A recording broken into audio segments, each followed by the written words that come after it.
So there was a time not all that long ago when I genuinely believed that I had disqualified myself for ministry. Not because of anything I had done, but because of what I wasn't. I wasn't married. I wasn't a parent. I didn't have kids of my own. And in a space and a ministry where so much of it revolves around family, parenting, and raising the next generation, I really started to believe the lie that I didn't fit the mold.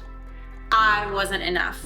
That God would choose someone else more qualified, and He should. That's what I believed. And I'll be honest, those lies turned into frustration. They turned into self-doubt and even into a quiet anger towards God. I found myself asking, God, why would you call me to lead a kids ministry when I haven't even raised any kids? But here's what I learned. God never stopped building. He kept opening doors. He kept whispering reminders of His calling on my life. He kept placing opportunities in front of me that I knew I had not earned. And through all of it, He showed me His promises are not dependent on my relationship status or my parental status or the life boxes that I've checked or haven't checked. That's why Genesis 36 hits me harder than I expected. At first glance, it looks like one of those chapters that we tend to skip, a long genealogy of Esau's descendants, but take a closer look. It's actually something really powerful. It's proof that God keeps His promises. You see, Esau wasn't the chosen line of the covenant. That was because of Jacob's role. But Esau still had a part to play. He still had a part in this story. His family still multiplied.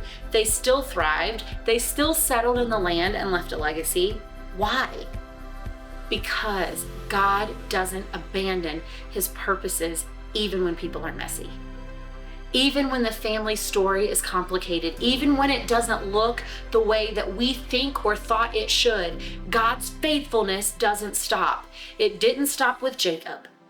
In fact, it overflowed into Esau. And if God can do that for Esau, someone with a broken family history, a complicated past, He can certainly do that for us. He keeps building even when we feel disqualified. He keeps working even when we don't feel like we measure up, because His plans aren't about perfection, they are about faithfulness. Where have you believed the lie that you don't measure up? Is there a part of your story that's made you feel like maybe you're on the sidelines of what God can do? What if God is still building in you right here, right now? You don't have to be married, a parent, or even check every box to be used by God. He fulfills His promises in you right where you are